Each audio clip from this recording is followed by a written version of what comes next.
Good morning, MedTubers. Today we're going to talk about a little solstice conundrum that I have. Every year, especially around the holidays, and all holidays, not just the holidays, right? We end up finding super awesome, really fun seasonal stuff. And so I am challenged every time to figure out how to create a job for the shelf, because I want to use these things because they're fun, they're exciting, they're not there all the time. And it also helps my kids to reinforce the notion that not everything has to be around all the time. So with those things in mind, I challenge myself regularly to find a way to put on the shelf the ridiculously, obnoxiously annoying things that I don't want in my house. Today we're going to talk about one of those things. That thing is Floof. Have you heard of Floof? You probably have, or some variation thereof, okay? So today we're going to look at it a little bit and chat about it. It is this white box right there. I'm going to grab it and flip the camera down so you can see what it is, and we'll talk a little bit about it and ways that I have found to incorporate it on the shelf, and maybe if you have something similar, you know, that just drives you absolutely nuts, but the kids love it so much and you want to, you know, challenge yourself to create some jobs.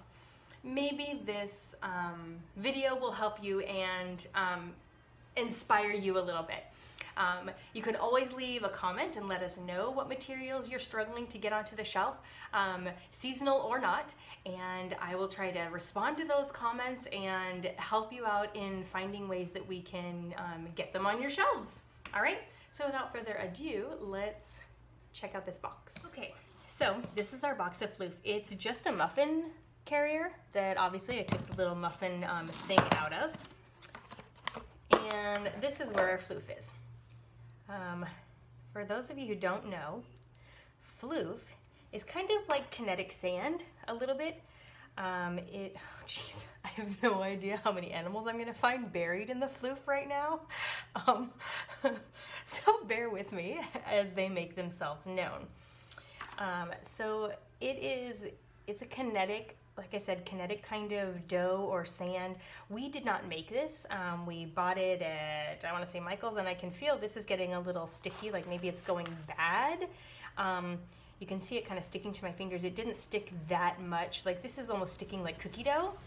And it didn't do that when we first got it. So maybe this is starting to go bad and we need to release it from the shelf, which is part of the reason that we have this challenge, or that I have this challenge for myself to get these things on the shelf, because they are not meant to last forever, and that's okay. Some things are just seasonal and passing through, and so let's try to take advantage of that. So here's some of the things that we do with fluff. I put it in this container so that it is contained. It's not on a big tray. It's got these walls right here that help kind of keep it contained.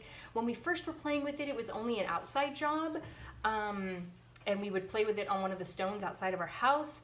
But as the kids kind of grew with it, and oh my gosh, this is really sticky. Like I don't even think this is gonna last another day. As the kids grew with it and they learned how to play with it contained within the bucket, and it got colder, it ended up being an inside job.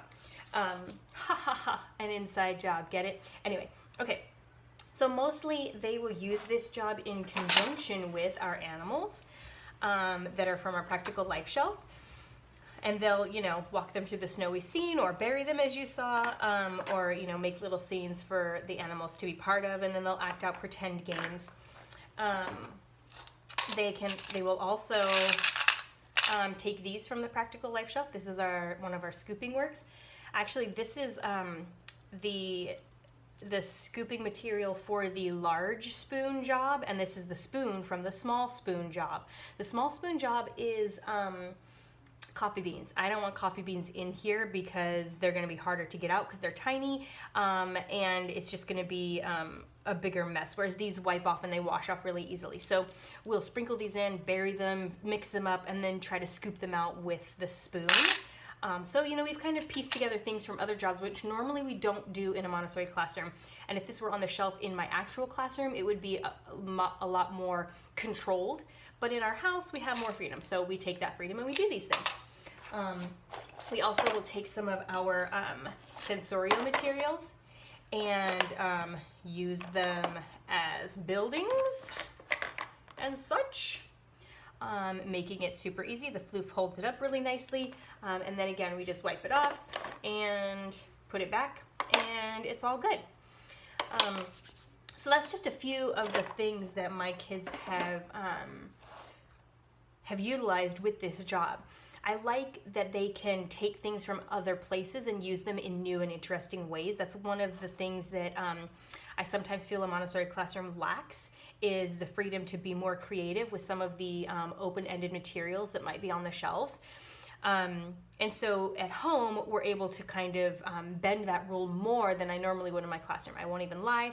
In my classroom, I bend it more than most teachers, just because that's something that's important to me, utilizing things in new and interesting ways. And as long as kids are being respectful to the materials, I kind of tend to let that stuff go. But at home, we let it go even more, and we actually encourage it. You know, what else can we put in here, and how can we use this with other materials in unexpected ways? And so, you know, it's a challenge for me to get it on the shelf, and it's a challenge for the kids to figure out other ways to use it safely and appropriately and respectfully, still, you know, being kind and careful with the materials. So that's it. That's a quick look at my Solstice conundrum of putting Floof on the shelf. It's worked out so far, and we've actually had this on the shelf, gosh, I want to say for 2 months now. So, you know, that's why it's kind of, oh my gosh, can you hear the wind? I don't know if you can hear it. Anyway, so it's going bad now, but it's been on the shelf for 2 months now. And I'm sure when we put this away, we will find another thing to challenge ourselves and get on the shelf. So I hope that this has been a little bit inspirational to you. You can take things that are seasonal and get them on the shelf and utilize them for just a short amount of time and not worry about the fact that they're not going to last forever, because not everything does and not everything has to. All right, that's our little tip for today. I hope you enjoyed the video. Leave a comment below. Leave a comment, let's see, below. I don't know. And let us know what you thought. Let us know what you're trying to get on the shelf so we can try to help you out with it. Let us know what else you want to see. Let us know how we're doing. And as always, subscribe to our video or to our channel, and you'll get updates on new videos that we post. See you guys next time. Thanks for watching.